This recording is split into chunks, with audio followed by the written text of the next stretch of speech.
ভেদাভেদ ভুলে সবাই হব যে এক প্রাণ। আজ আমাদের খুশির দিনে গাইব খুশির গান। ভেদাভেদ ভুলে সবাই হব যে এক প্রাণ। ভেদাভেদ ভুলে সবাই হব যে এক প্রাণ। নতুন দিনে নতুন আলো, নতুন দিনে নতুন আলো, দেশ গড়ার শপথ নিলাম। আজ আমাদের খুশির দিনে গাইব খুশির গান। ভেদাভেদ ভুলে সবাই হব যে এক প্রাণ। ভেদাভেদ ভুলে সবাই হব যে এক প্রাণ। ভেদাভেদ ভুলে সবাই হব যে এক প্রাণ।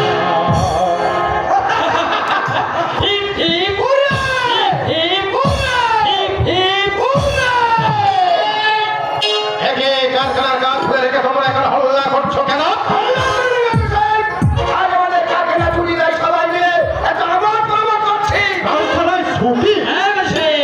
আপনি তো ছিলেন না, তাই আপনি জানেন না।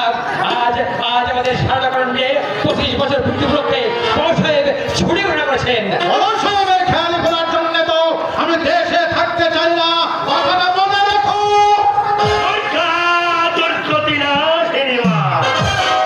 তুমি দেশে না থাকলে দুদিনের মধ্যে যে কারখানাটা ছুরিখানা হয়ে যাবে বাবা। আপনি তো তাড়াতাড়ি হিতোষী।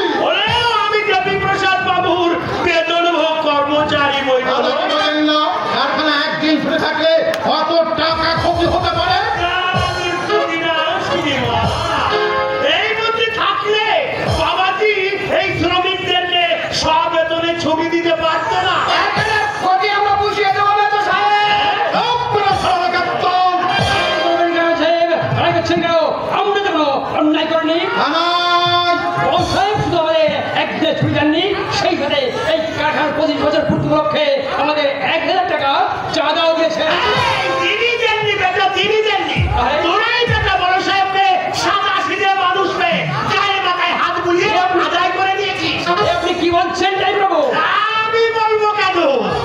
মা দুর্গাই তো আমাদের দিয়ে বলাচ্ছে। দুর্গা দুর্গতিরা বাবু ঠিক কথা বলেছে। যাও, যার যার কাজে চলে যাও, নইলে কিন্তু আমি তোমাদের সবাইকে ছাঁটাই করতে বাধ্য হব। করতে পারবেন না সাহেব, এই তো বড় সাহেবের হুকুম আমরা অমান্য করতে পারবো না। হা করে দাঁড়িয়েছেন কি? যান, কারণ ডেকে এদেরকে খাট করে বার করে দিন। আরে হাত ধরে বার করে দিচ্ছে সরকার প্রধান। অসভ্য ইতরগুলোকে। ওরা সভ্য ইতর হলে আমরা কিন্তু সুসভ্য ভদ্র লোক। দাদা, মনে রেখো শ্রমিকরা আমাদের মতো মানুষ। কোনোদিন মনে নেয় না। শঙ্কর প্রসাদের হয়তো মনে পড়ে না, আপনার তো নিশ্চয়ই মনে আছে।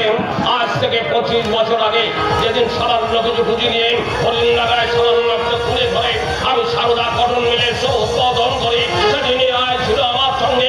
এদের হাত আগা খাটনি, এদের বুকে রক্ত, এদের মাথা খাম। সেদিকে তো সারদা কটন মিলকে দেশের বুকে এক শিল্প সমুদ্রে পরিণত করতে হবে। আমি জানি না বাবাজি, আরো জেনে রাখুন আমার কাছে আমার ভাই আমার ছেলের যে অধিকার, এদের ঠিক সেই অধিকার। তাই বলে শ্রমিকদের লালকে মাথায় তুলতে চাইলে শ্রমিকদেরকে ছোট ভেবে দাদা, কোন শিল্প সংস্থা বড় হতে পারে না দাদা। মনে রেখো, সূর্য আলো দেয় বলে দিনের হাত কত, নইলে আলোয় দিনকে অন্ধকার ডুবে থাকতে হতো। ওরা যদি সেই মতো দেশ শ্রম ইংরেজি উৎপাদন না বাড়ত, তাহলে কোথায় থাকতো তোমার বাড়ি, কোথায় থাকতো তোমার গাড়ি, আর কোথায় দাঁড়িয়ে দেখাতে আজ তুমি এই বাড়ি দক্ষ করলা সংখ্যা। আমার ছোট ভাই অভয় লেখাপড়া শিখল না, লোভা মাতাল হয়ে গেল। তুমি তো লেখাপড়া শিখেছ, শিক্ষিত হয়েছ, অদূর ভবিষ্যতে সারদা কটন মিলের ভার তোমাকেই তো নিতে হবে ভাই। আমার বয়স হয়েছে, আমি এবার একটু বিশ্রাম চাই। আমি তো আপনাকে বিশ্রাম দিতে চাই দাদা, কিন্তু শ্রমিকরা হচ্ছে কারখানার মেরুদণ্ড। তাদের সঙ্গে ভালো ব্যবহার করতে না পারলে, তাদেরকে আপন ভাবতে না পারলে, দাদা কারখানা তুমি তো চালাতে পারবে না। আপনি আমায় ক্ষমা করবেন দাদা, আমি চেষ্টা করব যাতে আপনার এই নির্দেশগুলো মেনে চলতে পারি। আপনি আমাকে ক্ষমা করবেন। রায়মশাই, আগে বাবাজি, আপনি তো জানেন বাবার মৃত্যুর পর না বালক ছোট্ট দুটি ভাইকে কত কষ্ট করে আমি মানুষ করেছি। তাই আপনাকে আমার অনুরোধ, যুক্তি দিয়ে বুদ্ধি দিয়ে আপনি শঙ্করকে শ্রমিকদের বন্ধু রূপে গড়ে তুলুন। দুর্গা দুর্গতি না সিনেমা, এই কথা তোমাকে আর ভীষণ ভাবে আমাকে বুঝিয়ে বলতে হবে না। যদিও বাবাজি শঙ্কর প্রসাদ একটু পদে মেজাজি, তবু তাকে বুঝিয়ে শুনিয়ে শুধু এই শ্রমিকদের বন্ধুই নয়, তবে গ্রামের ভাই রক্ষণ করে যদি করে তুলতে না পারি, তাহলে আমার নামও দশানন রায় নয়, দুর্গা দুর্গতি না সিনেমা।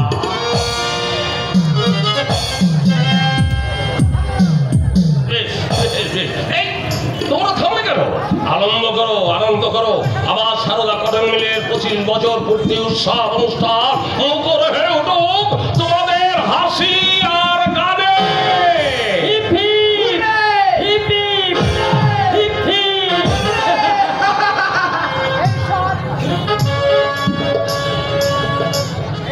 এই সব এই আনন্দ উৎসব শুভ মুহূর্তে তোমার কাছে আমার একটি মাত্র প্রার্থনা, আশীর্বাদ করো তুমি আমায়। মালিক শ্রমিকের ভেদাভেদের আগল ভেঙে দিয়ে আমার সারদা কটন মিলকে এমন এক শিল্প সংস্থায় যেভাবে পরিণত করতে পারি যে আভিজাত্য কর্মী এই শিল্পপতিদের কাছে হবে এক নূতন আদর্শ।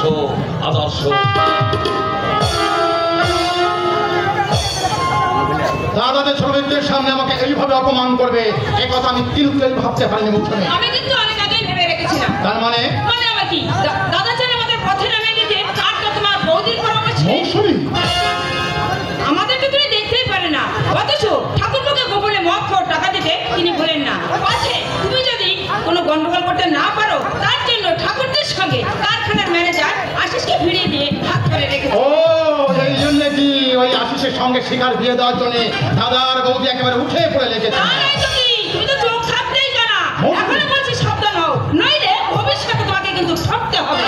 হয়তো বড় ভাবিয়ে চললে মৌসুমী, লেখাপড়ার নেশায় আমি চিরকাল ওই কলকাতায় কাটিয়েছি, বৈষয়িক ব্যাপারে কোনোদিন মাথা ঘামাইনি। কিন্তু আজ বুঝতে পারছি ওই বড় বৌদির পরামর্শে দাদা সত্যি সত্যি আমাকে ব্ল্যাকমেল করতে চায়।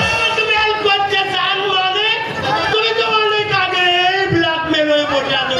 রায়মশাই, আমি তোমাদের কারখানার পুরনো টাইম, হ্যাঁ আমার কাছে তুমিও যা, তোমার ওই বর্দা দেবী প্রসাদ আর ছোট ভাই অভয় প্রসাদও ঠিক তা। আর সেই জন্যই তো তোমার কথা চিন্তা ভাবনা করে দিনরাত তোমার ঘুম হচ্ছে না বাবাজি। আপনি একটা উপায় করুন না রায়মশাই। দুর্গা দুর্গতি না সিনেমা, উপায় ঠিক করবো বলেই তো শঙ্কর বাবাজিকে কলকাতা থেকে খবর দিয়ে এখানে আনিয়েছি বালক। আপনি আমায় কি করতে বলেন? আমি বলবো কেন বাবাজি, তবে? আমার কন্যা কাটিতে আতুর হয়ে আচ্ছা। মা দুর্গা রাত্রে স্বপ্নে আমাকে পদ বাতলে দিয়েছি। দুর্গা দুর্গতি না সিনেমা। কি উপায়? হ্যাঁ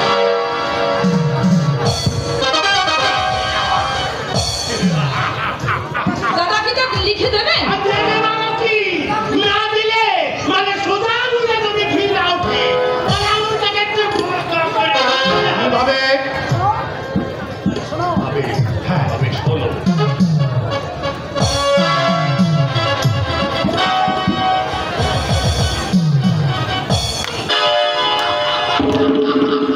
চমৎকার উপায়। কিন্তু রায়মশাই, ওই যে ওই হোটেলের মেয়ে ঝুমকি আপনার কথা শুনবেন তো? শুনবে না মানে? আরে ওটা তো আমার কেনা পুতুল, আমি যেদিকে ঘোরাবো সেই দিকেই ঘুরবো। রায়মশাই কথা মতো কাজ গুছিয়ে নাও, নইলে কিন্তু আচ্ছা। ভবিষ্যতে তোমাকেই ঠকতে হবে। কিন্তু বাবাজি, হ্যাঁ? আমার ছোট ভাই ওই যে অভয় প্রসাদ, আরে ধর, বাদ দিন তো অভয়ের কথা, সে হচ্ছে একটা লোফার মাতাল। দিনকে রাত আর রাতকে দিন করতে পারে।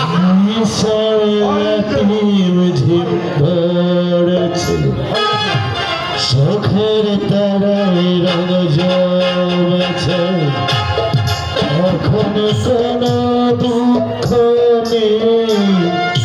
নেই কোনো ভাবনা,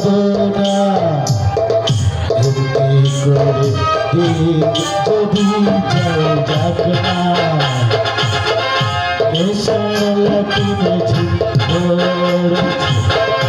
চোখের তারাই রঙ জমেছে, এখন কোনো দুঃখ নেই কোনো ভাবনা, এমনি করে দিন যদি যায় যাক না।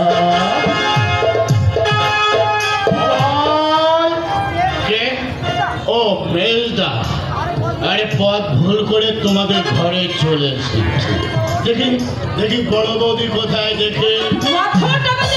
আরে ধ্যাৎ, মদ বলছো কেন, মদ বলছো কেন? আমি কি মদ খাই নাকি? তবে বাবাজি, ওই কারণ সেবা করা হয় নাকি? তুই ঠিক বলেছিস মাইরি। বোকা হলে কি হবে, তোর বুদ্ধি আছে।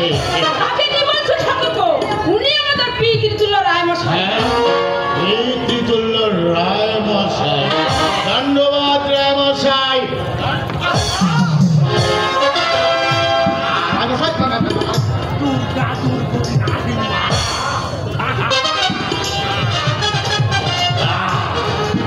সুরাপান করি না শ্যামা, সুধা খাই যায় কালি বলে,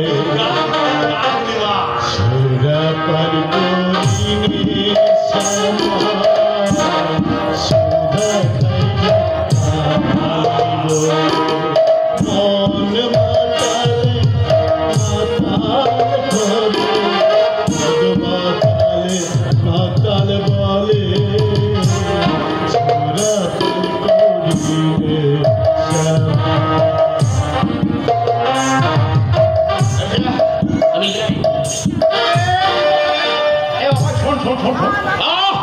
নাম ধরে রেখো না মেয়েদের, নাম ধরে রেখো না। ঘরটা এক্ষুনি শুনতে পেলে আচ্ছা করে আমাকে জুতো বেড়া করো।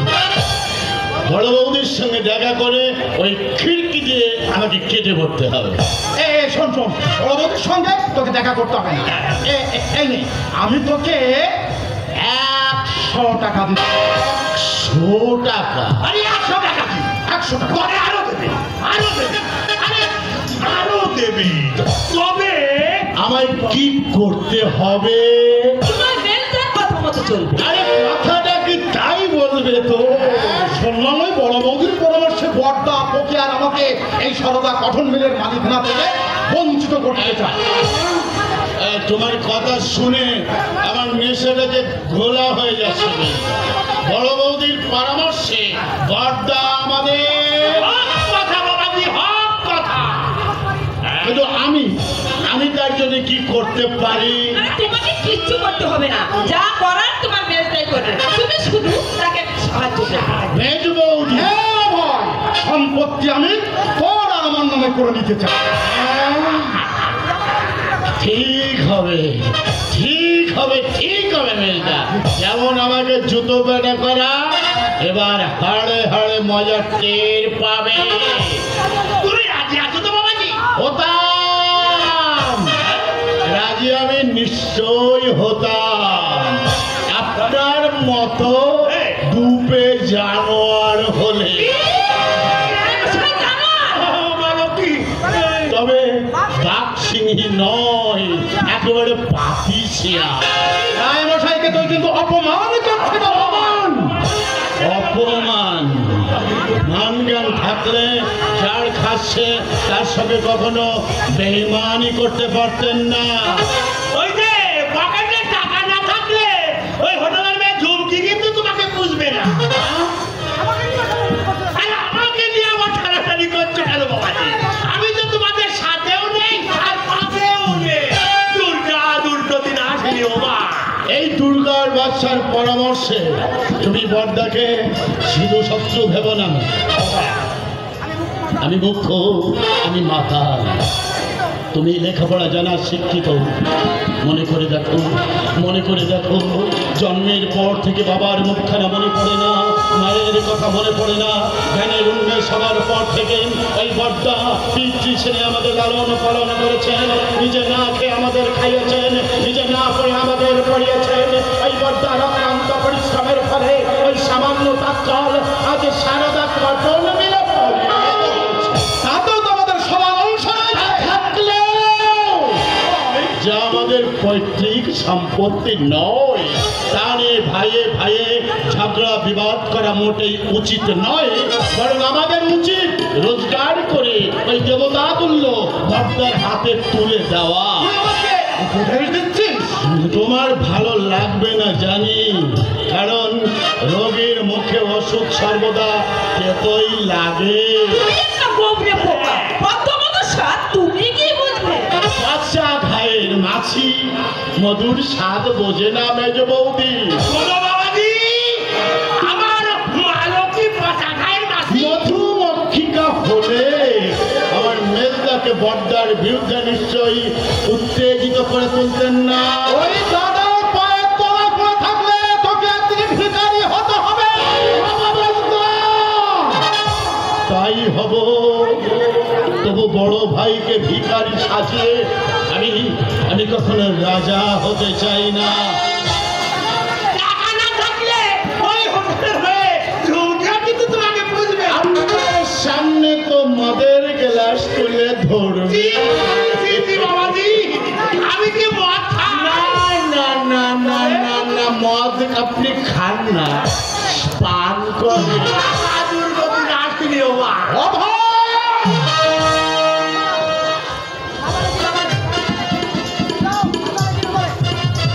যেতে দাও বাবাজি, যেতে দাও।